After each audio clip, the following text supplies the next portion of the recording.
direito penal para uma discussão profícua, interessante, útil para o nosso tribunal e também para o público externo, por que não, né? Então, hoje nós temos a honra aqui de receber, né, a doutora Amelie, né, minha querida amiga também, hoje como é juíza aqui da capital, de Belo Horizonte, e hoje convocada como desembargadora na quarta Câmara Criminal do Tribunal de Justiça, né?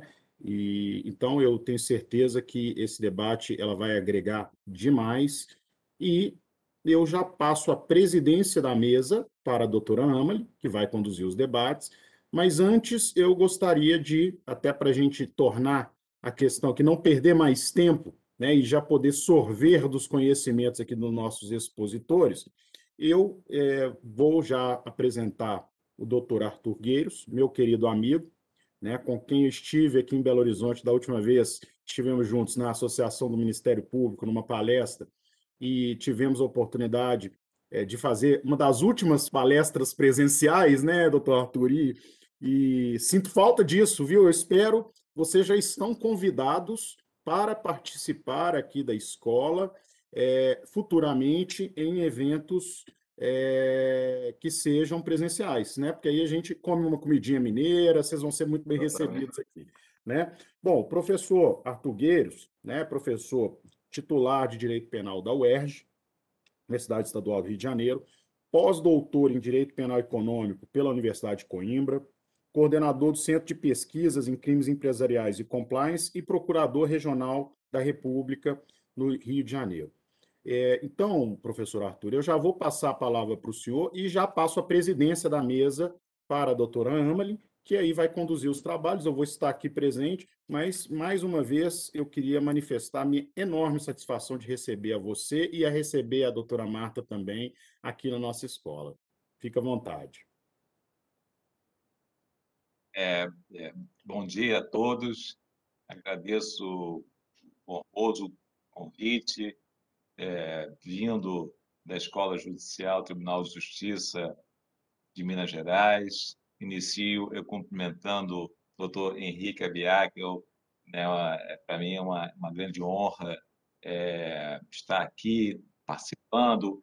Claro, melhor seria se fosse pessoalmente, poder retornar, né, seria extremamente prazeroso, mas, dada a impossibilidade, eu deixo aqui o registro da enorme admiração que tenho por Sua Excelência, desembargador Biakel, e espero estar à altura aqui de um início de trabalho profícuo das atividades da Escola Judicial, né? Espero estar, repito, à altura. Cumprimento também o doutor Murilo, doutora Amalin, doutora Marta, que estão aqui nesse mosaico virtual, dirigindo junto com outras autoridades, serventuários, estudantes, e também eu tomei a liberdade de convidar meus alunos da UERJ, espero que eles estejam aqui também participando e aprendendo também, e, sobretudo, com essa discussão de um tema que, sem dúvida, foi mais do que oportuno esse início, né? Não só por ser uma inovação legislativa recente, mas por corresponder, de certa forma, a um conjunto de perplexidades, de dúvidas, né? E de uma necessidade na busca, né, por uma tutela penal adequada a certos interesses prevalentes nesse mundo que nós vivemos atualmente. Então, o tema é oportuno, a ocasião é oportuna, então é algo extremamente gratificante para mim, né, ter tido a oportunidade de estar aqui com, né, pessoas altamente qualificadas e discutindo um tema da mais alta relevância, repito. Eu cheguei a preparar aqui um slide que eu espero não, não,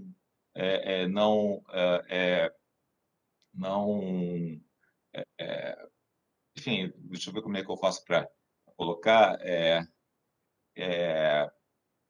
eu espero não cansá-los com ele. Deixa eu retornar aqui ao vídeo, tentar compartilhar aqui. Tudo bem. F15. Então, foi introduzido, né, indo direto ao assunto, pedindo venha para a discussão logo, acho que é mais correto, esse dispositivo do artigo 147-A, né, no capítulo referente às liberdades individuais, pessoal, do nosso Código Penal.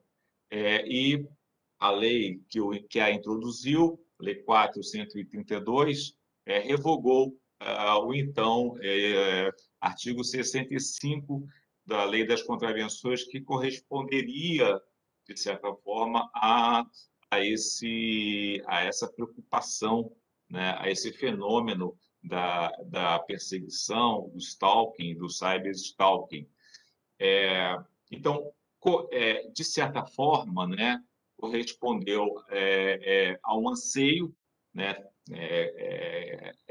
canalizado nas discussões no nosso parlamento, através de diversas comissões, de uma reforma, né, de uma atualização de um dispositivo que aparentemente não atendia, se revelava anacrônico a essa necessidade. Então, como ocorre, né, com as inovações, surge uma série de dificuldades, né, naturalmente. Em um primeiro momento, né, os intérpretes, os doutrinadores, procuram estabelecer o alcance da nova figura, e a tendência, evidentemente, é que, em havendo casos dessa natureza, a nossa jurisprudência possa efetivamente, né, pavimentar, digamos assim, o alcance correto. Então, estamos falando, digamos, de um momento ainda embrionário, né? E, repito, assim como aconteceu com outras figuras introduzidas relativamente recentes, é necessário que os casos sejam submetidos à apreciação dos nossos tribunais para, assim, e nesse diálogo, né, com os doutrinadores, poder extrair efetivamente o alcance. Então, são considerações ainda de início, né, desse novo tipo penal incriminador do artigo 147-A, que está aí na tela. E nós falamos essa expressão em inglês, né, stalking, né, que significaria uma perseguição incessante, ficar à espreita de alguém. É fundamentalmente uma conduta que, repito, já não já era conhecida de todos, né? De uma conduta de importunação, de uma insistência que acarreta uma perturbação psíquica, psicológica, ou até mesmo uma restrição da liberdade de locomoção, né? E, em geral, havendo, né, também, inerentemente, né, esse tipo de comportamento individual, uma ameaça subjacente, não por outra razão, entendeu o legislador de colocá-lo ao lado do crime de ameaça, né? E nós sabemos, né, pela doutrina, né, e pela jurisprudência, que o crime de ameaça ele se diferencia do constrangimento ilegal. O constrangimento legal, não raro, é uma ameaça, naturalmente, mas o constrangimento legal é uma ameaça que tem uma determinada finalidade.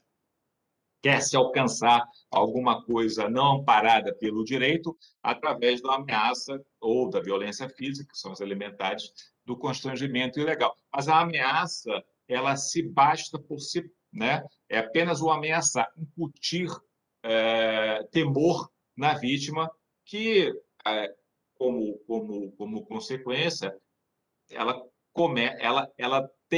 não consegue formar com liberdade o seu querer, né?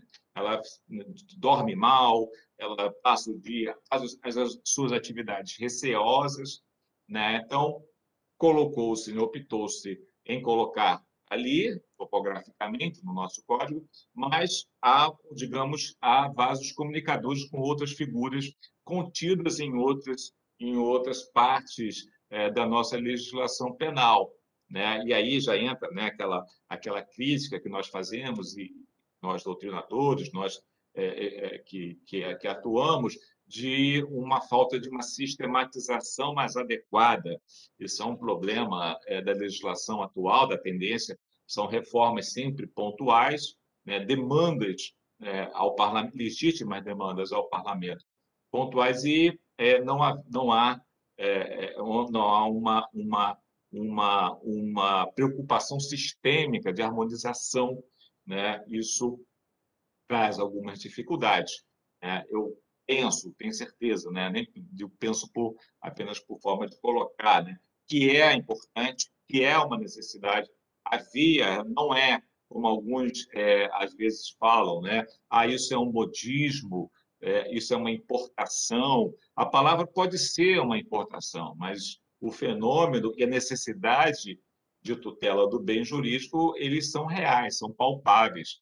Teve alguns casos famosos, né, mundialmente, como dessa atriz, Rebecca Schiffer, que sofreu uma perseguição, né, por um fã durante anos, né, e esse caso resultou tragicamente na sua morte. Esse fã acabou tocando na campainha da casa dela, e ela agradeceu, enfim, foi até educada, e ele sacou uma arma, né, e a matou por causa dessa obsessão. Então, isso gerou um movimento internacional, não só nos Estados Unidos, onde ocorreu, mas internacionalmente, da busca de uma tutela também penal para evitar situações dessa natureza. O stalking, né, ou a perseguição, na minha opinião, claro, como eu disse aqui, são apenas algumas considerações, ele ocorre, em geral, quando havia um relacionamento amoroso qualquer, né, qualquer de namoro, companheirismo ou casamento, o rompimento do relacionamento, né? E a pessoa não se conforma, em geral. Nesse caso da atriz, não houve nenhum relacionamento, para pontuar, mas, em geral, né, a gente vê isso acontecer, e a pessoa fica nessa perseguição, né? Eu acho, né, que até um certo momento mas faz parte do luto do relacionamento ainda, né? Tentar reatar, aí, mas depois de um tempo, né, uma semana, não sei, não estou aqui estipulando, mas a pessoa segue a vida dela, outra pessoa segue a vida dela, né, e vai encontrar outra pessoa, enfim, mas isso pode, o que é algo natural do término, pode desandar nessa patologia, né, de uma obsessão, de ficar perseguindo, né, de não aceitar o término, né, esse apego, né, e isso é um fenômeno, né, do Murilo, do Tom Henrique, os colegas, que no tempo atual, com esse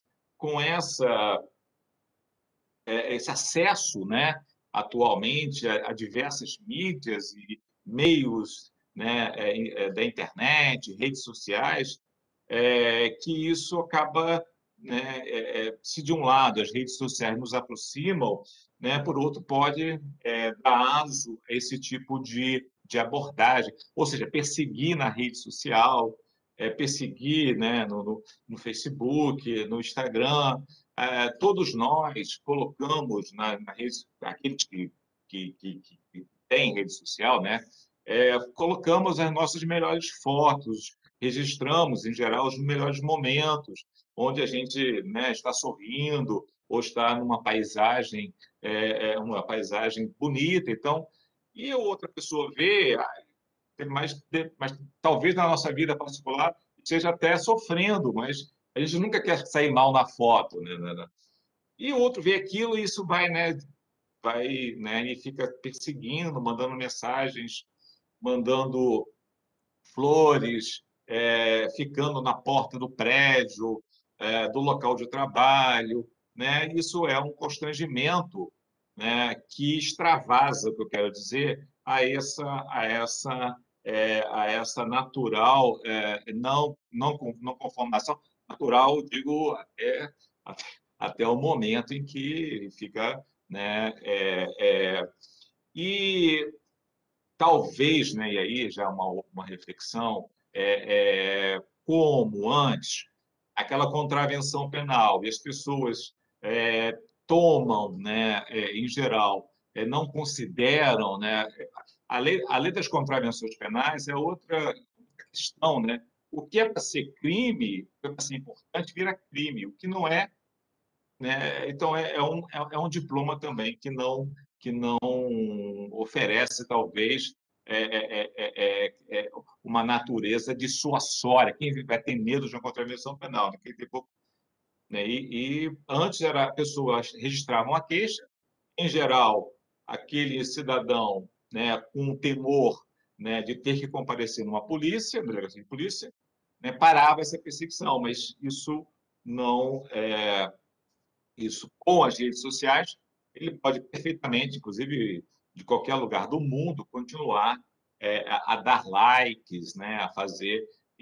Tem coisas que eu até ontem não sabia, por exemplo, que existe uma rede social, eu sabia que existia, né? Spotify, de música. Até aí tudo bem, eu não tenho, mas que as pessoas entram no seu Spotify e acompanham as suas músicas, quer dizer, e ficam chateados quando você não permite que ela compre.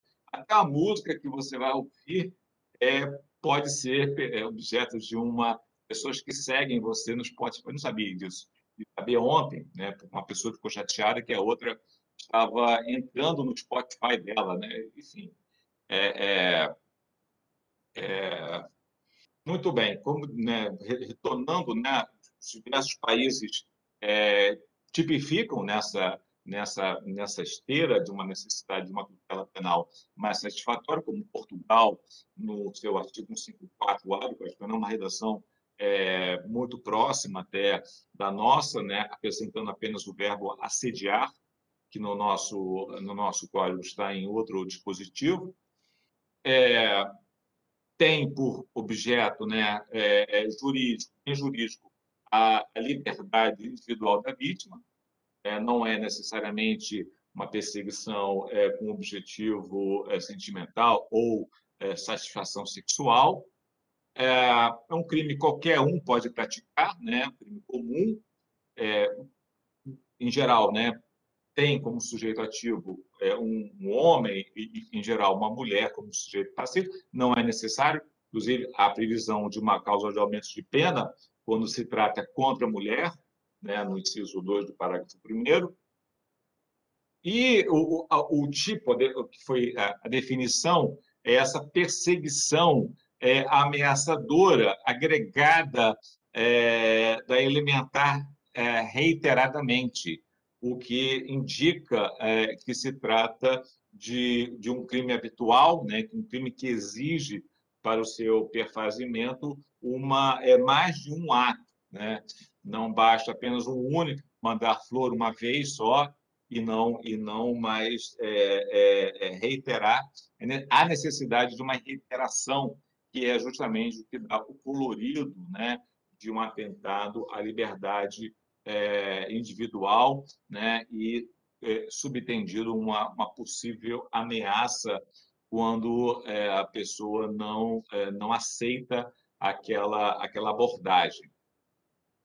Crime doloso, né, e por ser um crime habitual, a doutrina entende que, em geral, os crimes habituais não permitem a tentativa, né, como acabei de mencionar, né?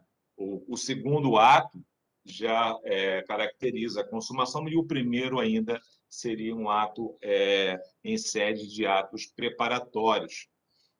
E aqui chegando, né, na parte que eu acho, né, mais interessante dessa harmonização normativa, né, a possibilidade de concurso aparente ou real com outras figuras, como, por exemplo, o do artigo 154-A do Código Penal, que é invasão de dispositivo informático, né? A pessoa tem acesso ou, por alguma razão, consegue a senha do computador ou do smartphone da outra pessoa e invade, né? Na busca de fotos, na busca de informações. Temos também o crime do artigo 215-A, da importunação sexual, que também era uma contravenção penal até bem pouco tempo, né, e que também foi elevado à categoria de um crime menos grave do que o crime de estupro, mas igualmente ofensivo à dignidade sexual da pessoa, né, da importunação. Em geral, pega uma pessoa que está distraída, como episódios que aconteceram em ônibus, em transporte, né? Em vítimas dormindo, cochilando, voltando para casa do trabalho, e um agressor, né? Fazendo atos sexuais, né? Sobre a vítima que dorme. Então, a importunação sexual é uma figura que transita, né? Dentro desse universo de pessoas com essa maldade, né? Comportamental, e o assédio sexual, né, que eu já mencionei, é uma lei um pouco mais antiga, do início dos anos 2000, 2001, que quando veio, houve também quem dissesse, é mais um modismo americano, teve um filme na época, né, assédio sexual, fez sucesso, e, na verdade, apesar de ter, o que eu quero dizer, um país ou outro tomar iniciativa, não quer dizer que haja necessidade, que não haja necessidade. E o assédio sexual é outro problema relacionado à perseguição, né? Conforme colocado, né, no 216A, uma redação também não muito adequada, talvez pior até, que falava-se do verbo constranger, quando na verdade deveria ser o verbo assediar, né, que seria correto. Assediar tem embutido essa ideia de uma reiteração, de você ficar insistentemente perturbando a tranquilidade da vítima para finalidades libidinosas, no 216-A, e o que é a tônica do crime, essa superioridade hierárquica ou ascendência, né? O que eu quero dizer, em geral, o assédio sexual se dá em locais de trabalho, né? Em locais de ensino, de estudo, né? Onde existe essa hierarquização. A pessoa se coloca como chefe, superior de um funcionário, uma funcionária, né? Ou como mestre, como docente, como diretor, dirigente de uma instituição de ensino, frente aos alunos, às alunas, né? E faz uma chantagem de caráter sexual, solicita um favor sexual sob pena embutido também de uma retaliação. Então, eu acho que a importunação sexual e o assédio sexual, né, tal qual verificado em outros diplomas, em outros países, deveriam estar previstos de uma maneira conjunta, e não um no 147, né, e outro no título 6. Né? Isso é outro problema, né, da nossa dificuldade da harmonização. Tem também, né, outro crime, o crime do registro não autorizado da intimidade sexual, que também, em geral, envolvendo pessoas que tinham um determinado relacionamento, que registra, né, um ato sexual que tenha tido na ocasião, né, de maneira consentida, registra aquilo sem autorização e, posteriormente, pode explorar, né, aquela intimidade sexual. E o 218C, também lá no título 6, da divulgação de cenas de estupro, estupro vulnerável e de cenas de sexo que tenha tido, por alguma razão, né? É uma outra tendência comportamental. A gente tem que entender a sociedade, né? de um casal que, em razão da intimidade, trocava fotos, né, porque existia um relacionamento, e depois aquelas fotos que foram capturadas, a pessoa acaba divulgando como vingança, né, aquela foto e causando sérios estragos, né, na vida, na reputação, causando, né, aquilo, né, em outra época, né, a gente, quando tinha algum problema, mudava de cidade, mudava de estado, mudava de país, erguia-se longe de uma pessoa, de uma pessoa tóxica, não, uma pessoa. Mas hoje em dia não adianta nada. Você pode mudar de país que você está na rede social, você, né, a pessoa vai atrás de você. Então tem que buscar uma tutela mais adequada a essas situações sociais, né? E no caso do 218C, né, da divulgação de cena de sexo, existe uma causa de aumento de 1/3 quando o crime é praticado por agentes que tinha, né, relação íntima de afeto ou com o fim de vingança ou de humilhação. Então, uma outra figura que acredito que dentro de uma necessidade de tutela, né, em especial, seja em razão dos crimes havidos no âmbito domiciliar, né, da, da, da lei de violência doméstica ou de uma tutela nessa ordem. E, né, doutor Henrique, chegando já numa parte mais final, né, eu tenho sempre necessidade, né, de trazer um pouco, porque sou alguma coisa que é alvo das nossas reflexões mais presentemente. Eu leciono direito penal e também leciono direito penal empresarial.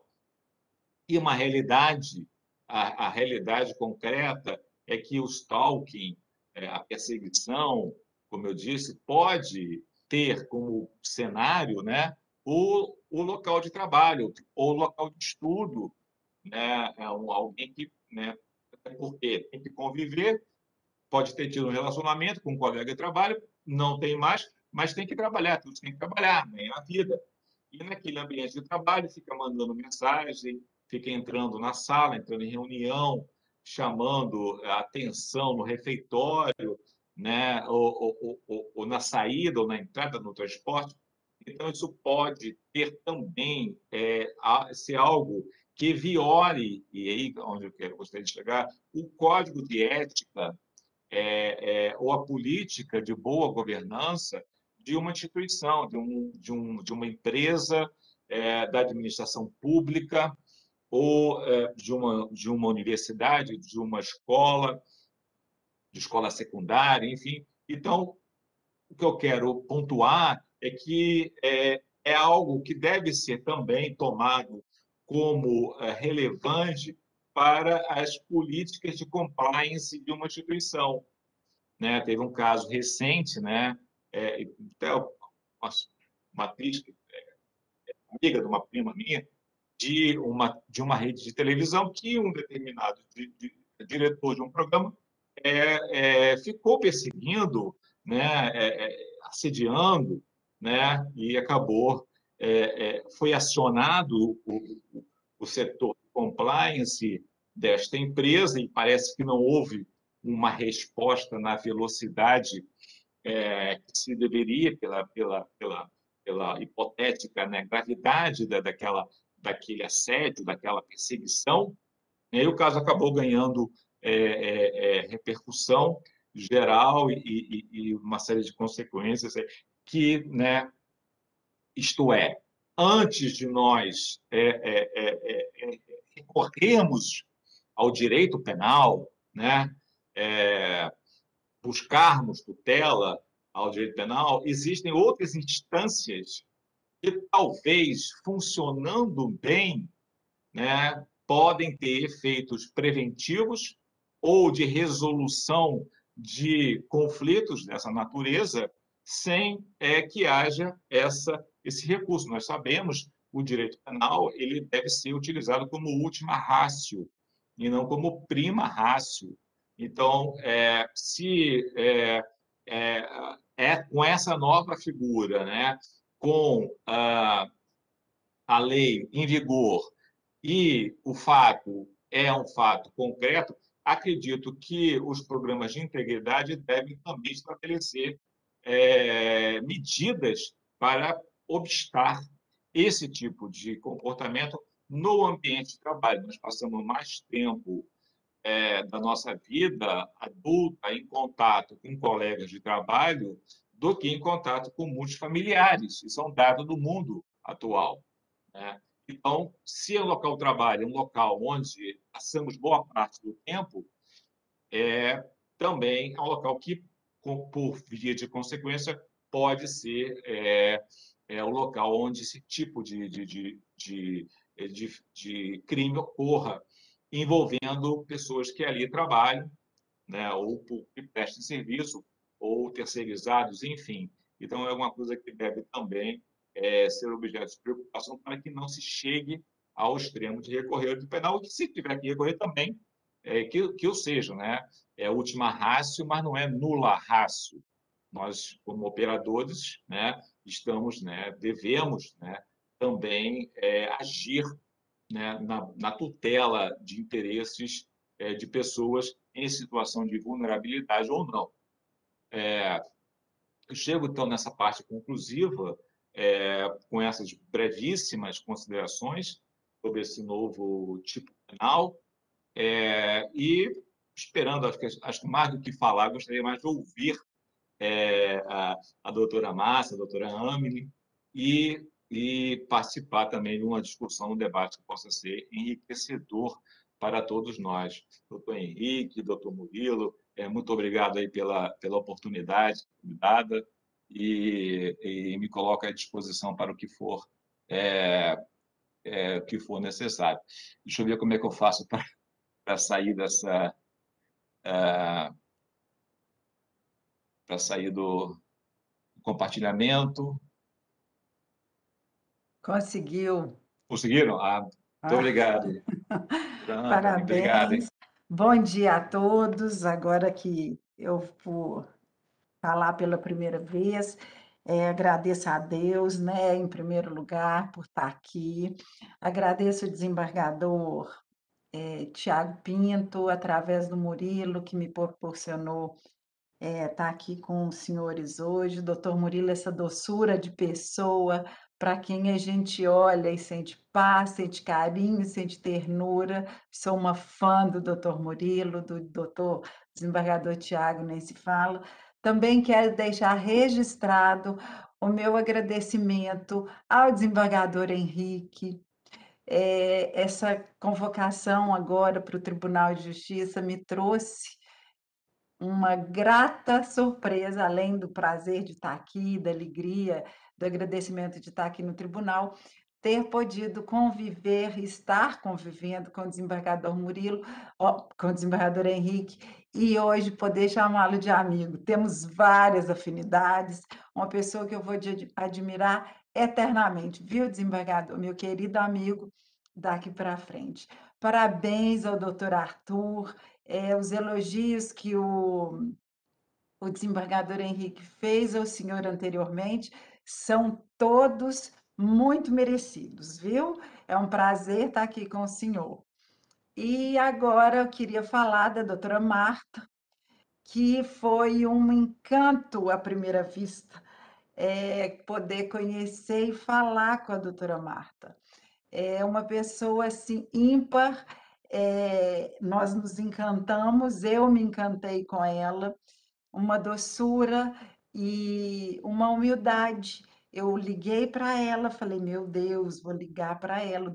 O desembargador Henrique falou, manda uma mensagem, porque ela não atendeu, deve ter um monte de número, vê esse número 31 aqui, e não atendeu, né, doutora Marta? Aí o desembargador Henrique falou para mim, manda uma mensagem. Ela prontamente me retornou e foi esse encanto à primeira vista. Nós, inclusive, estamos nos tratando de xará, não é? Eu não posso deixar de fazer isso. A minha mãe está encantada já com a doutora Marta, já quer conhecer. Duas libanesas que se encontram. Aliás, os libaneses aí tomando conta desse mosaico, né, desembargador Henrique? Nós todos aqui. E falar da doutora Marta, eu fui procurar sobre ela no currículo Lattes e, pasmem, eu imprimi, doutora Marta, 22 folhas de currículo com uma letrinha desse tamanhozinho. Então, assim, é muita coisa. Eu perguntei para ela, doutora, como é que eu vou fazer com esse tanto de coisa?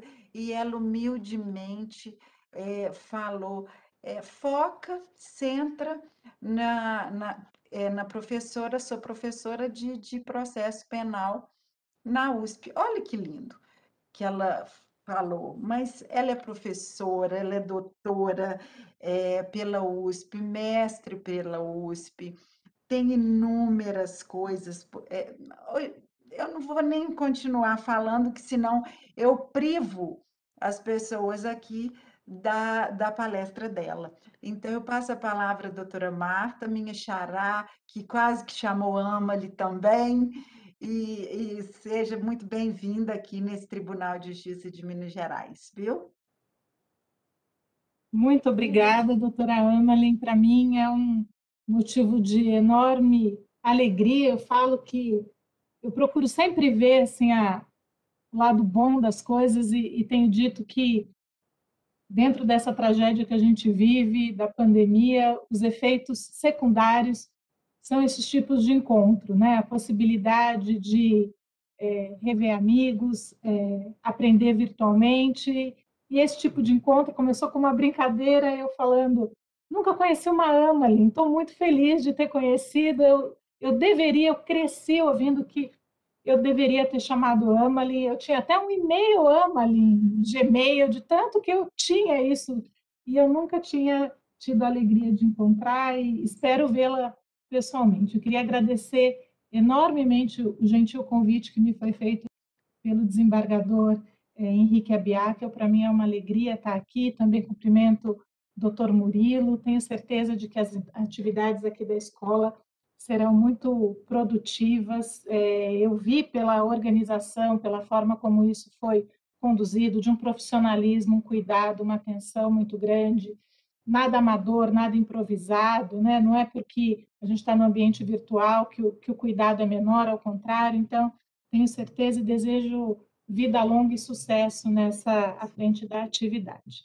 Também queria cumprimentar aqui o procurador, professor Arthur Gueiros, aprendo demais. Ele sim, um professor de direito penal, eu sou uma professora de processo penal, e eu quero pegar um gancho aqui do final da fala dele. A minha área de trabalho como advogada, eu trabalho com penal econômico, com empresas, e é exatamente isso. Eu acho que a preocupação com o ambiente de trabalho, com regras fortes de compliance e com canais que gerem confiança para que as pessoas possam procurar e ter um ambiente sadio, né, e a certeza de que aquilo vai ser apurado, levado a sério, é muito importante. E nesse sentido, eu digo que assim, eu sou uma pessoa daquelas que defendem o direito penal mínimo, mas neste caso especificamente, havia realmente um espaço vazio, né? Uma insuficiência do tipo penal, né? Da contravenção, da importunação, para dar conta de situações seríssimas, seríssimas que a gente enfrentava na prática, de situações que realmente tiravam o sossego, a tranquilidade, a paz de espírito da pessoa que se via envolvida numa situação como essa, e mais do que isso, muito potencializado nos últimos anos pela internet, né? Pelas múltiplas ferramentas colocadas ao dispor de pessoas que muitas vezes têm uma obsessão doentia mesmo, né? Beira uma patologia, mas que para aquele que sofre e para a família, né? Para as pessoas que acompanham aquele sofrimento, muitas vezes difícil de ser mensurado, de ser objetivado, é muito complicado. Eu também digo que no próprio ambiente da universidade, também já me vi em algumas situações de procedimentos administrativos, os professores, entre aluno com aluno, coisas variadas, né? Em que era muito difícil realmente a análise disso e a possibilidade de ter ferramentas adequadas. Então, mesmo sabendo da limitação de um tipo penal, da limitação do próprio sistema de justiça criminal para lidar com este assunto, eu acho que foi um passo importante, um passo, acredito ainda na finalidade dissuasória, na questão importante que existe na tipificação de uma conduta como essa, né, do barulho que se faz em torno disso, e tenho esperança, enfim, de que isso tenha realmente uma um encaminhamento diferente e mais rigoroso na prática. Eu vou tentar também, então, aqui, eu tinha uma apresentação, vou tentar compartilhar, vamos ver se eu tenho sucesso.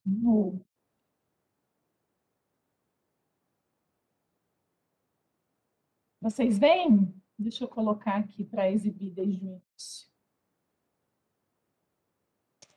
Sim. Só vou colocar a exibição aqui no...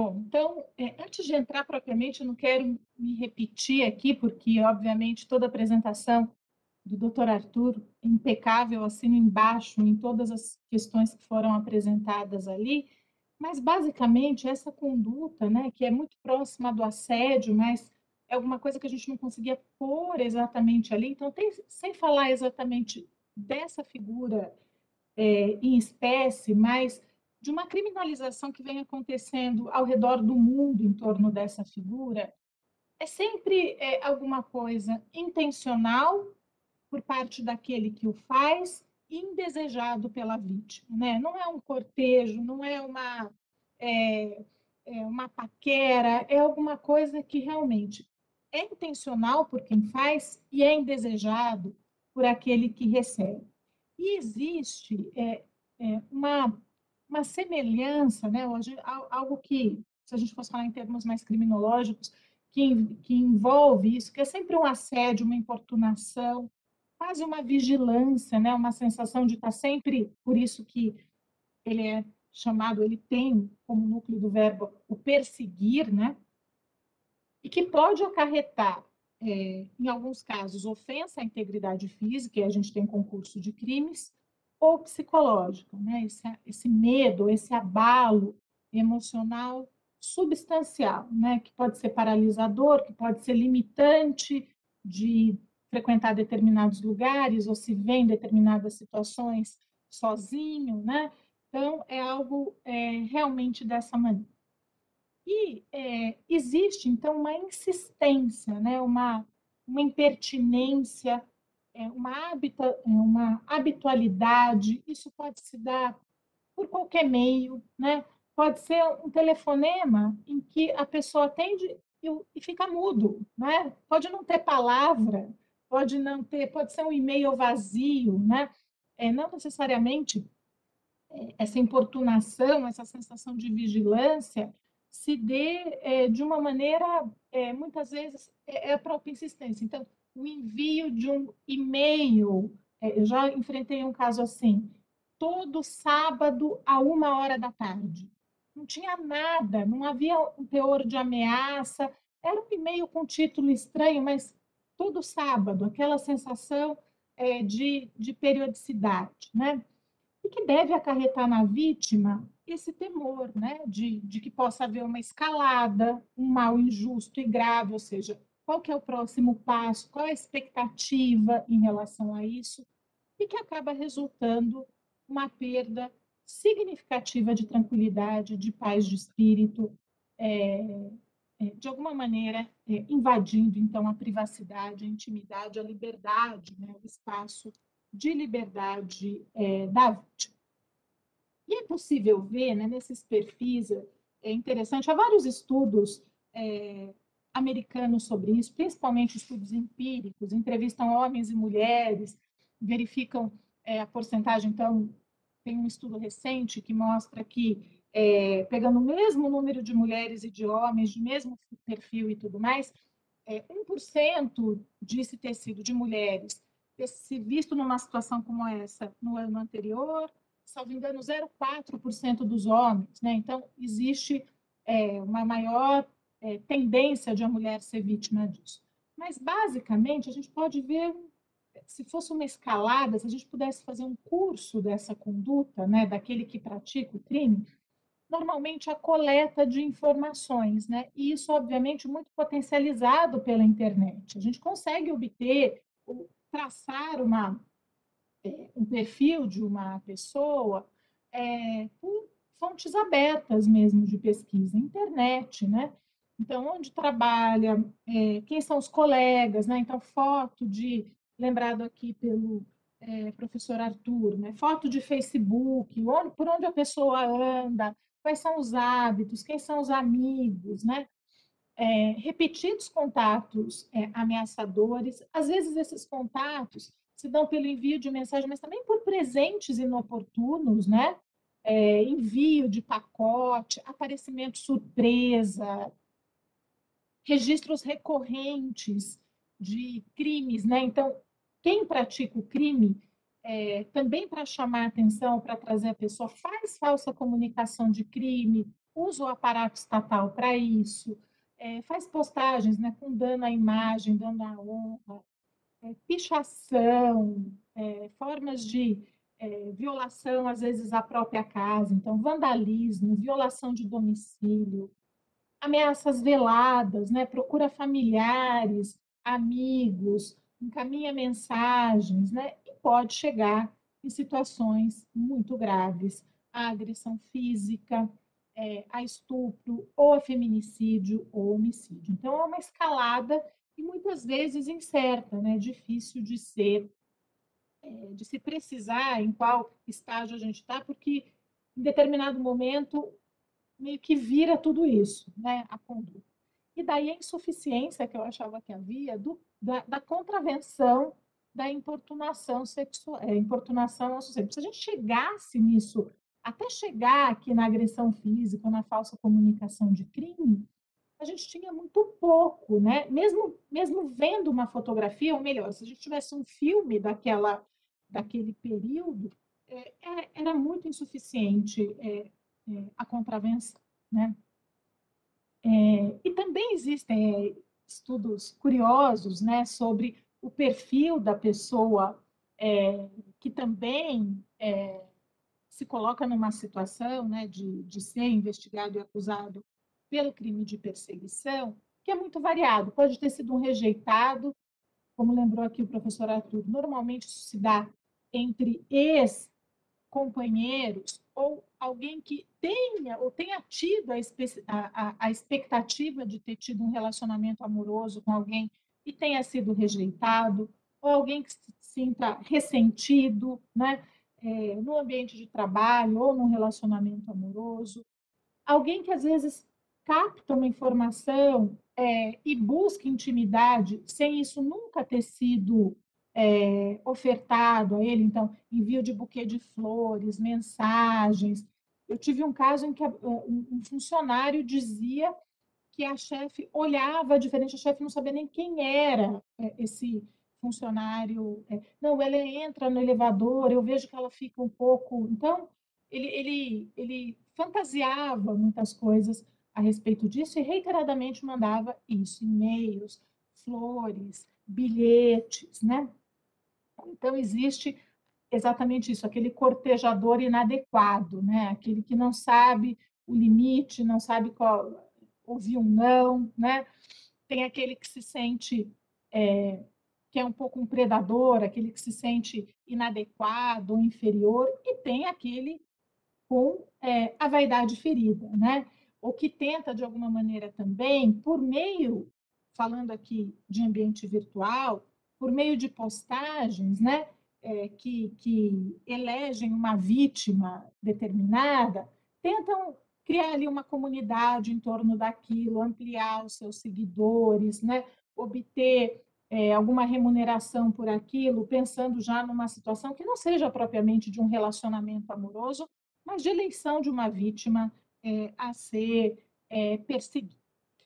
Como eu disse, pelo menos da minha experiência, a internet é uma arma praticamente a favor, né, ou que milita, um meio que facilita muito isso. Então, por meio de perfis de redes sociais, de páginas oficiais, de publicações eletrônicas, isso às vezes invade redes sociais que são de uso institucional, de trabalho, né? Então, LinkedIn, por exemplo, eu já atendi alguns casos em que como que se fazia a perseguição? Se marcava, né, o arroba, a empresa ou a matriz, né, da empresa para comunicar falsamente alguma situação que acontecesse no Brasil, ou um hashtag insinuava qualquer coisa em relação à empresa, hashtag Lava Jato vem aí, já tive coisas do tipo, hashtag crime em tal lugar, né, para tentar criar esse tipo de coisa. Então, ou divulga informações sensíveis, foi lembrado aqui pelo doutor Arthur a questão de pornografia, de fotografia, que pode acabar caindo em outro crime, postagens ameaçadoras, então marcar determinadas pessoas, né, marcar no LinkedIn, marcar no Facebook, colocar um arroba, né, que pode ser ameaçador. Ter usurpação de identidade, então criar perfil falso, blog, né, avatar indesejado, ou fazer isso de maneira terceirizada por meio de geração de haters, né? Fazer isso por interposta pessoa e criando notícias a respeito disso. Então, o ambiente virtual que tem uma amplificação muito maior, que tem a questão do anonimato, muitas vezes difícil de ser vencida pela própria, pelo próprio marco civil, pela proteção que existe em relação a isso, muitas vezes as dificuldades que o judiciário enfrenta para a obtenção de dados de usuário, né? Existe a questão no ambiente virtual da própria permanência, né? De ser um ambiente que não é, a palavra não vai embora, ela permanece ali. Tem uma questão de que as pessoas também, os usuários, de alguma maneira relativizam seus padrões éticos sob o manto do anonimato, ou de um pseudônimo, ou da criação de inúmeros perfis. Um ambiente em que a gente ainda tem no nosso direito, acho que um apego a critérios que em algum momento nós vamos ter que rever, então, local do crime, né, jurisdição, questões que são muito complicadas e que podem levar à impunidade e uma pseudo-invisibilidade do dano, né, essa coisa mais fluida que acontece na internet, que às vezes a gente não consegue mensurar. Por isso que eu chamo aqui de pseudo, né? Ela, na verdade, está ali de uma maneira até mais gritante pelo número de pessoas que são atingidas. Então, dentro desse contexto, que foi editada a Lei 14.132, que inseriu esse dispositivo no Código Penal. De novo, não é algo novo, ele vinha tentando, acho que assim, de alguma maneira, nós torturávamos outros tipos penais para tentar dar conta da punição desta conduta, que é grave, né? E agora há um tipo específico que eu vejo ali dois núcleos, né? Perseguir alguém reiteradamente por qualquer meio, e aí vem todas as outras questões que podem ser combinadas, né? Por ameaça à integridade física ou psicológica, por restrição à capacidade de locomoção, ou de qualquer forma invadindo ou perturbando a esfera de liberdade ou privacidade. Então, quando eu digo que tem aqui um núcleo duplo, né, é que o stalking, que é o perseguir, né, ele é uma constante, mas a forma como isso se dá é variado, né? Pode ser por meio de ameaça à integridade física ou psicológica, Em relação à esfera de liberdade, pode ser por meio da invasão ou da perturbação da esfera de liberdade, e em relação à esfera de privacidade, da mesma maneira, por meio da invasão ou da perturbação. Então, há um núcleo duplo, né? A perseguição mais ameaça, perseguição mais invasão ou perturbação, né? E é o que realmente acontece, como eu disse, a contravenção do artigo 65 tinha uma pena ínfima, 15 dias a 2 meses, né? Agora, a pena aqui, em relação ao stalking, ela é aumentada, é uma pena de reclusão de 6 meses a 2 anos, pode chegar a 3 anos, em razão das causas de aumento, quando o crime é praticado contra criança, adolescente ou idoso, contra a mulher em razão de gênero, ou quando há concurso de 2 ou mais pessoas, ou emprego de arma. Ainda assim, é uma infração de menor potencial ofensivo, com todas as questões em torno da infração de menor potencial ofensivo, né, tramita no juizado especial, e, além disso, é uma ação penal que depende de representação, né? Ela depende, a partir da ciência da autoria, há um prazo de 6 meses para o oferecimento da representação. E eu queria só mostrar aqui, enfim, é um crime muito novo, né, muito recente, acho que a gente ainda não teve amadurecimento jurisprudencial sobre isso. Eu, particularmente, tive um caso, a nossa dúvida foi o seguinte: a gente tinha um caso há bastante tempo tramitando, com várias questões, né? Porque a gente tentava crime contra a honra, ameaça e tal, mas era nítido a questão do stalking. E a gente falou, nossa, preciso de mais de uma conduta, né? Porque tenho reiteradamente. Mas quando a pessoa entra num ritmo desse, ou numa conduta dessa, facilmente ela comete mais de um ato que possa configurar. Então, rapidamente, depois da entrada em vigor, a gente teve isso, duas condutas aptas a ser encaixada ali. E mais do que isso, né, eu acho que principalmente, pensando agora no porquê, né, há dificuldades, a gente consegue pensar em medidas protetivas. Se for para mulher, a gente tem a Lei Maria da Penha, mas ainda que não, as medidas do artigo 319 do Código de Processo Penal, né? Não aproximação, não contato por qualquer forma, né? Mas normalmente isso exige uma multiplicidade de frentes, né?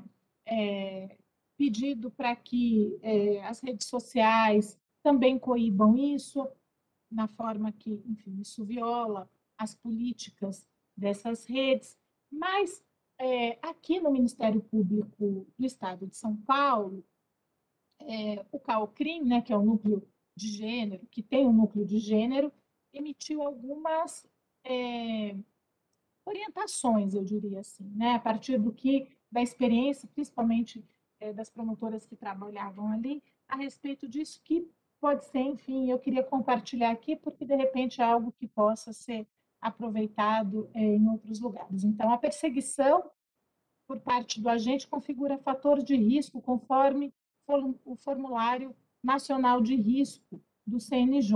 Então, a perseguição pode ser marcada lá, né? O que eu falei, a perseguição anterior. A perseguição iniciada antes da vigência do artigo 147-A pode ser inserida na denúncia como parte da conduta causal deste crime, né? Como histórico, eu acho. Não necessariamente que você, a meu ver, você precisa ter 2 condutas já depois da entrada em vigor, mas nada impede que, circunstancialmente, narrando o histórico, a perseguição anterior seja mencionada. Para se aferir o impacto da ameaça ou perseguição para a vida da vítima, deve-se atentar para as condições pessoais do ofendido, tais como idade, condições de saúde, histórico pessoal, histórico de violência, não se aplicando isoladamente o conceito de pessoa média, né? Me parece adequado, porque o impacto, o abalo psicológico que isso possa causar, realmente é muito variado, pelo próprio histórico havido entre a pessoa e o perseguidor anterior, que pode sugerir, enfim, ser uma pessoa persistente, insistente ou violenta, né? Ou que tenha passado por condutas semelhantes em outros relacionamentos. Então, eu acho que as condições pessoais realmente são casuísticas, né? O contato da vítima com o autor da perseguição não pode ser interpretado necessariamente como ausência de perigo. Também concordo, muitas vezes é até uma estratégia da vítima para ver se o perseguidor diminui um pouco aquela ânsia, cessa um pouco aquela situação. Acho que isso aqui não pode ser interpretado como nós interpretamos, por exemplo, a questão da vítima ou a intenção da vítima ou não de em relação à ação penal de iniciativa privada, né? Em que há desistência, perdão, não acho que isso possa ser interpretado dessa maneira.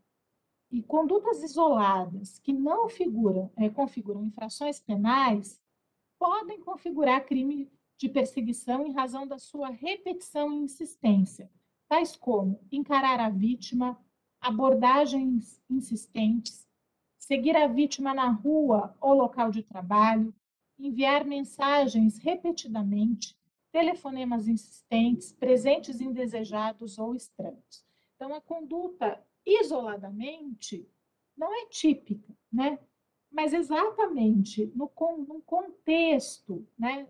Como eu digo, num filme, né? Se a gente olhar fotografias isoladas, isso não tem repercussão penal, né? Mas é o conjunto, né? É o temor que causa realmente pela perseguição, pela insistência que esse comportamento reiterado pode impingir a vítima. Então, acho que eu tentei falar aqui no meu prazo, no meu tempo, me coloco à disposição também para perguntas, para discussão, enfim, é algo novo, né? Vou tentar interromper aqui, vamos ver. Compartilhar. Conseguiu. Parabéns, doutora Marta, minha xará. Essa palestra foi. Eu estou acompanhando, eu estou olhando para cá, porque eu estou acompanhando aqui o ambiente do chat, e essas duas palestras incentivaram bastante a discussão.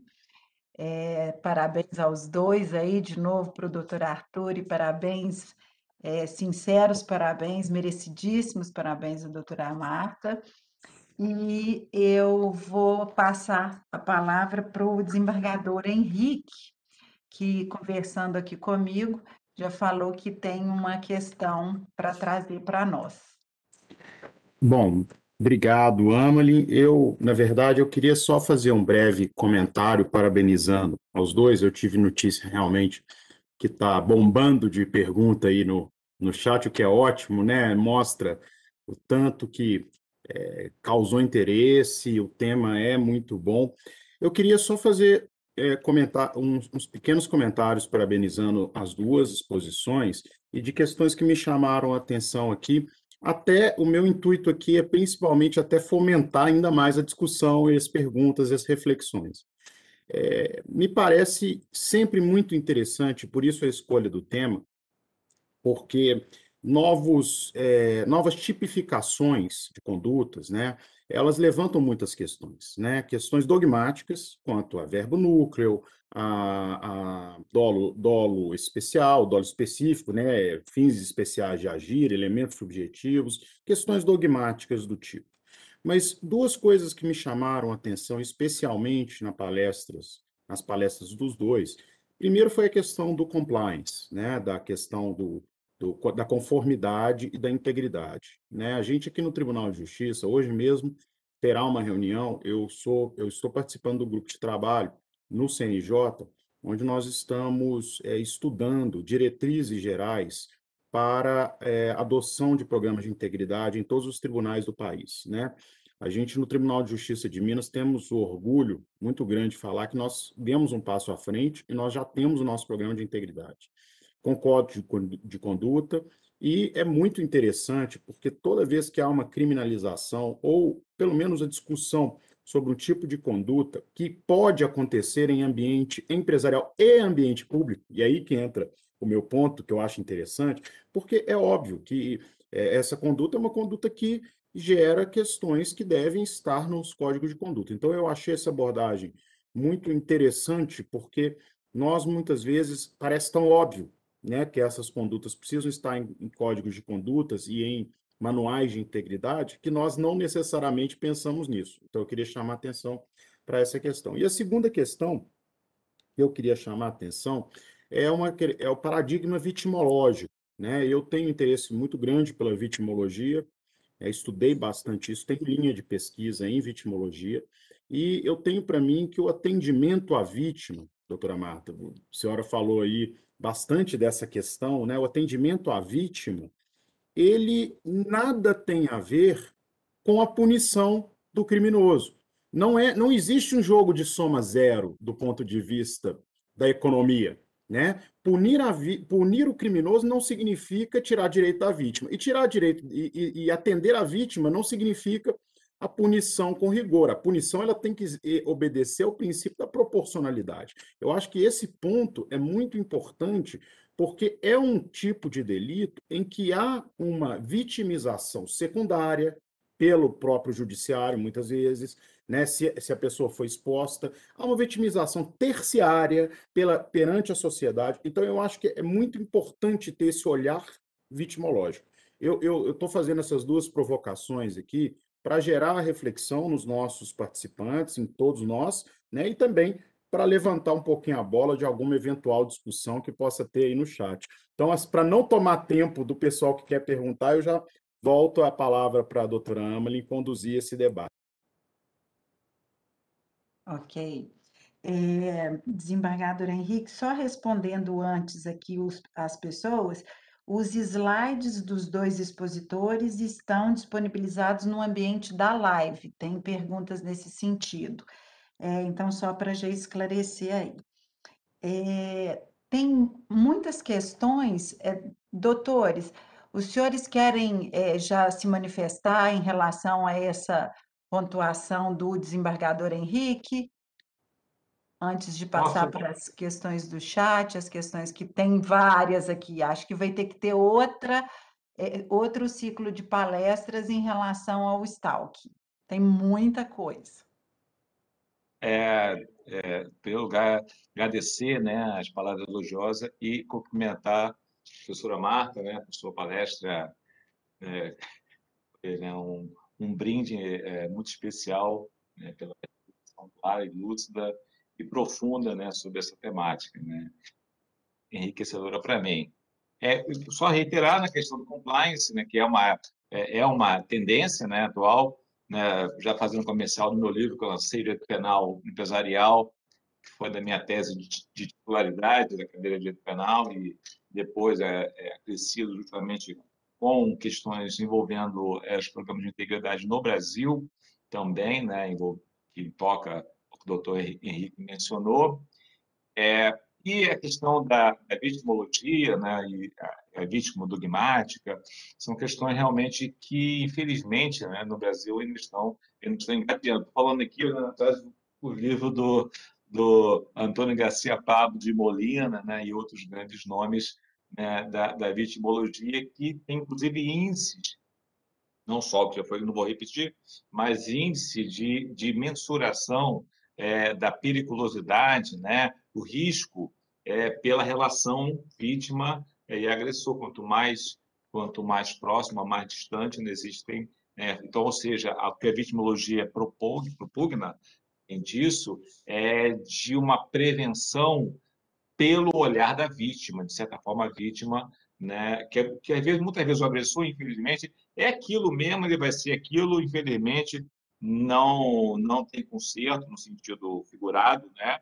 Mas então ele, a não ser, né, eventualmente, mas a vítima pode adotando, né, certas, né, sem prejuízo, mas então, mas é o problema, né? Então, só encerrando aqui essa questão, a vítima pode bloquear na rede social e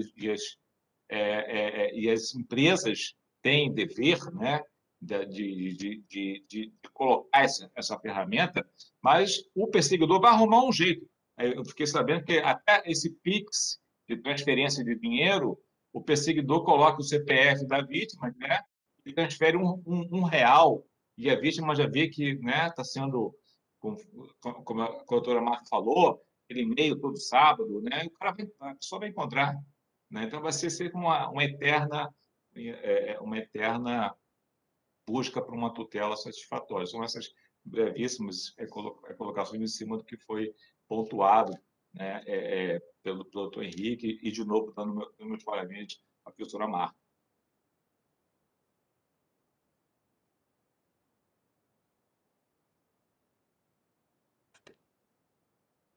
O som está funcionando? Aqui tá, parece que parou. Sim. Ok, Ama, estamos te ouvindo. Ah, ótimo.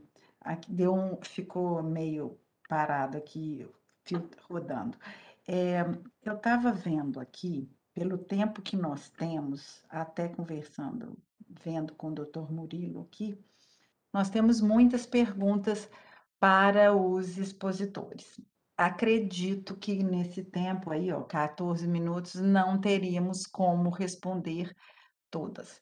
Eu vou tentar resumir de uma forma, e vem chegando mais, de uma forma para que os senhores escolham e os dois, quem quiser responder, responderia, porque nós realmente estamos com muito pouco tempo. A questão maior que tem aqui no chat é com relação à reiteração. O que seria considerado reiteração? O número de vezes, se já tem uma discussão a respeito disso, porque poderia ser muitas vezes ou 2 vezes em situação muito gravosa, por exemplo, uma pessoa que segue a outra 2 vezes apenas, mas num período imenso, causando extremo temor a essa vítima, mas em 2 oportunidades, isso seria considerado reiterado? Porque esse tipo penal aberto deixou essa interpretação. Alguns aqui falando sobre a questão da personalidade do agente, criticando, porque isso vai dar uma margem muito ampla. Questão da Maria da Penha e o crime de stalking com relação à possibilidade do 24A da Lei Maria da Penha e o 147 aqui que nós estamos tratando do stalking. Outras perguntas em relação à competência, como definir o local do crime para fixar a competência nos casos de cyberstalking. Tem também, olha, não sei, vou continuando a fazer as perguntas, são várias. Expositores, por favor, me salvem. E tem, assim, vários outros questionamentos também. Queria também fazer alguns, mas eu quero passar a palavra para os senhores, porque os senhores são o foco aqui, nós temos que usufruir mais dos dois. E transmito também aos dois do chat os parabéns que estão recebendo aí pela exposição.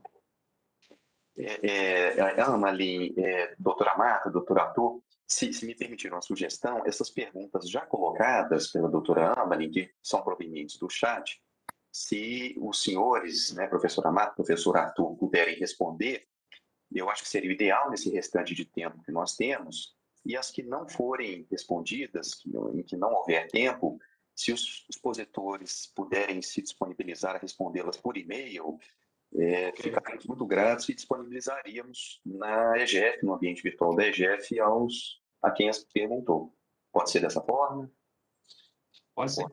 Combinado. Professor Arthur, Murilo, professora... eu queria te pedir para você aproveitar na hora de fazer o fechamento e já fazer a chamada para o nosso próximo debate do ciclo, porque eu acho que é legal para o pessoal que está presente já ficar ciente, né, com antecedência, eu acho que é bem interessante, né? Desculpe interromper. De forma nenhuma. Muito bem lembrado, desembargador Henrique. Vou passar a palavra, então, à professora Marta, ao professor Arthur. Imagino que os senhores tenham anotado as perguntas colocadas pela doutora Amalie. Os senhores fiquem à vontade para quem quiser responder qual pergunta. E é isso, vamos aproveitar o tempo. Desculpe. Eu vou tentar endereçar algumas aqui. Eu acho que essa questão, assim, não, até onde eu sei, não existe uma definição de quantas condutas são necessárias para que se configure, né, o crime de stalking. Me parece que uma única não, eu acho que por aí, né, eu acho que isso, mais de uma necessariamente, mas eu acho que tem que combinar exatamente a primeira parte do perseguir com a segunda parte, que é a ameaça à integridade, a restrição à capacidade de locomoção. Então, eu acho que o desafio está aí, na combinação do perseguir com o impacto que isso causa.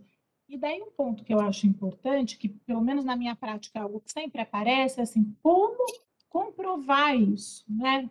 Que também é um desafio para o processo. Então, do nosso lado, a gente tem assim recomendações de print de tela, de fazer ata notarial, porque às vezes a pessoa coloca e depois apaga. Então, né, às vezes colocou lá no, fez um comentário e depois apagou. Então a gente documenta, burocratiza, às vezes faz até tabela, sabe? Porque pode ter diferentes condutas também. Pode ser por meio de um envio de presente, pode ser por um tweet. A pessoa fez um, entrou lá no Twitter, fez uma afirmação, aí aquilo foi replicado no vídeo do YouTube. Então, tem os variados meios também podem ser combinados. Então, acho que uma estrutura assim de condutas para mostrar, enfim, também isso, né? Porque também o fato de usar vários meios também perturba, porque a vítima também não sabe exatamente onde as coisas estão acontecendo. Então, esse é um ponto que eu acho importante. Então, é isso. Evidente que tem que ser mais do que uma. Quanto? Às vezes a pessoa consegue perseguir num único dia. Tem gente incessante. No Twitter, por exemplo, isso é uma coisa comum. Né? Pequenas frases, uma atrás da outra, né? Por um certo período, a meu ver, configura. Né? Sobre a combinação com a Lei Maria da Penha. Eu acho possível, mas obviamente, mas também já vi o uso, como eu disse, quando é homem perseguido. Tive um caso de um homem perseguido assim incessantemente e foi aplicada a medida do 319 do Código de Processo Penal de não aproximação. Então, não cabe prisão preventiva, né? Em relação a essas condutas, né? Já vi gente sustentar, se descumprir a medida cautelar alternativa, seria possível, mas me parece que pela própria pena aplicada seria complicado. Não sei, eu respondo essas duas, doutor Arthur quer responder um pouco e a gente vai fazendo, enfim, se houver tempo. Tá bom. Tá 5 bom. minutos. Né? Tentar focar, então, nessa questão das alternativas penais, também brevemente, né? Isso seria só uma hora inteira só para falar sobre elas, né? Não daria aqui para tanto. Em tese, cabe a transação penal na forma básica, né, do crime, né, desde que presente os demais requisitos para tanto, né? E com a causa de aumento da metade do parágrafo 1º já não caberia, já não cabe mais, né, por um óbvio subjetivo, e também, mas poderia caber o ANPP. Eu acho que talvez esse venha a ser um foco de grande discussão nos casos concretos, né, envolvendo essa situação. No caso de contra a mulher em razão da condição de sexo feminino, não cabe o ANPP por uma vedação do 28A, né, do CPP. Nos outros, em tese, caberia, cabem, né? Aí também tem que se... eu confesso que precisaria, não conheço muito, a questão da tutela de vulneráveis, especialmente crianças e adolescentes, idosos, né? Mas é possível, com os requisitos, tem mais requisitos, e o ANPP, acho que na linha do que o Henrique mencionou, ele também coloca um olhar na questão da vítima, né? Para a vítima também não pode ser alijada dessa providência. Acho que seriam esses acréscimos que eu faria. A doutora Marta mencionou, crime submetida à representação, né? E aí, né, é necessário identificar quando começa a fluir o prazo decadencial de 6 meses, que, pelo Código Penal, né, quando sabe quem é o autor, a doutora Marta mencionou, pode usar um perfil falso, demorar muito tempo a descobrir quem é o autor. Então, são essas considerações. Eu também já fui vítima, acho que muitos já foram, numa situação de um aluno que tinha um problema, né? O pai tinha sido assassinado, o Ministério Público do Estado do Rio, e a situação que não foi apurada na ocasião. E eu falei, olha, a situação é essa, foi arquivado, infelizmente, na situação de violência no Grande Rio de Janeiro, e o aluno começou a insistir comigo, né? E queria uma outra, só, olha, assim, e aí, né, era um ambiente de universidade, eu comuniquei lá e foi tomado o aluno, que já não era nem mais meu aluno, mas era aluno já tinha passado o semestre, né, mas continuava, e aí teve que tomar. Então, todos nós estamos sujeitos a isso, vários colegas, né, envolvendo porta do fórum até o pé do Ministério Público, uma vez uma colega preocupada com um determinado cidadão e nesse mundo virtual, infelizmente, né, foi falar a doutora Marta, acho que a questão probatória é fundamental, né?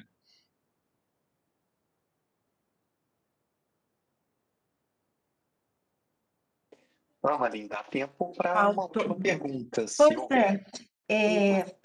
olha, das anteriores, faltou a questão da competência nos casos de cyberstalking, e uma outra que foi feita, doutor Murilo, pelo nosso colega, o Carlos Loyola, mando um abraço para ele. A pergunta foi: a alienação parental feita pela mulher em relação ao ex-marido com a utilização dos filhos do casal pode caracterizar esse tipo penal do 147A?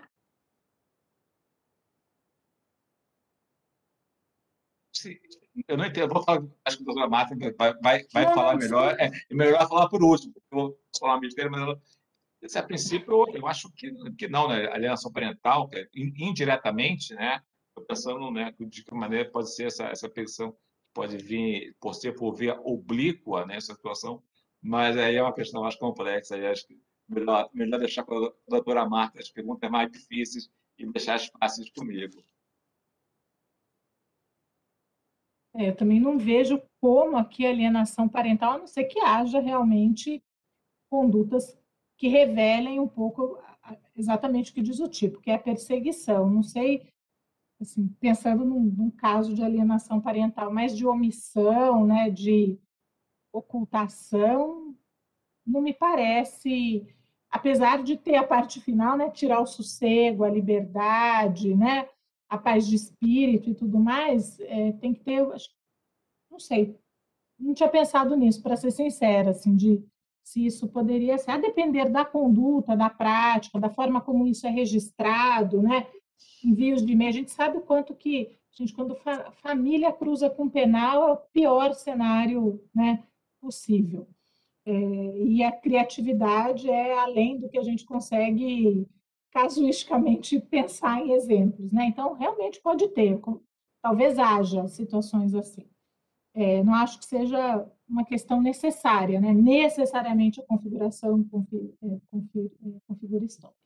Sobre a questão da competência, eu acho que esse é o desafio do processo penal, né? O desapego à questão territorial para fins de fixação de competência. Eu acho que aqui talvez uma regra que pudesse ser usada ou criada, né, nessa reforma, enfim, que o código se pretende, de repente eleger o local da vítima, né, de onde, da mesma forma que tem na ação penal de iniciativa privada, né, alguma coisa que pudesse permitir, mas realmente é muito difícil, né? Eu acho que normalmente a gente aqui vai quando é impossível saber de onde veio, quando você não sabe nem quem é a pessoa muitas vezes, ou que isso está completamente omitido, a gente procura normalmente, sem ser uma regra processual, né, o local da vítima, porque é onde ela se sente, de alguma maneira, é onde a liberdade está tolhida, onde a privacidade está ameaçada. Mas eu concordo que nos crimes praticados via internet, esse é um desafio. E começa daí um conflito negativo, ai, não é aqui. Às vezes o judiciário também não quer colocar a mão naquela cumbuca, porque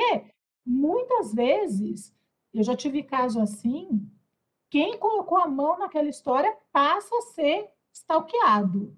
Judiciário, Ministério Público, delegado de polícia, a pessoa vai na Exatamente. Vai corregedoria, pulando. entendeu? E Exatamente. vai, é uma Várias escalada. vezes. Vai para a corregedoria, vai, e não para, as pessoas são obstinadas com isso. Então, acho que às vezes até para se proteger, aqui em São Paulo começa, não é daqui, será que não é de tal lugar? Daí vai para tal lugar. Ninguém quer entrar no mérito, entendeu? Muito complicado. Excelente, professora Marta, professor Arthur. Um tema novo do momento, instigante. Eu acho que foi essa palestra, eu acho que nós inauguramos em alto estilo esse ciclo de debates penais e processuais penais, não só pela relevância e atualidade do tema, mas pelos conhecimentos profundos e didáticos da professora Marta, do professor Arthur, a quem agradeço imensamente em nome da Escola Judicial, em nome do desembargador Tiago Pinto, superintendente da escola.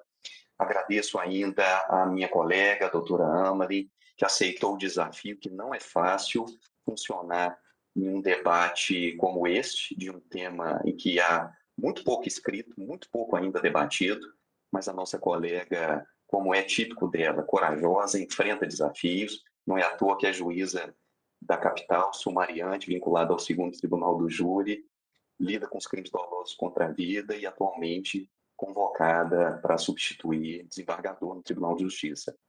Agradeço ainda ao desembargador Henrique, parceiro da escola, sem o que esse evento e outros do ciclo não teriam e não terão acontecido. Gratidão imensa, desembargador Henrique, e que possamos continuar juntos nesse ciclo de debates penais. Aproveito então a oportunidade para divulgar a nossa próxima palestra, como inclusive muito bem lembrado pelo desembargador Henrique.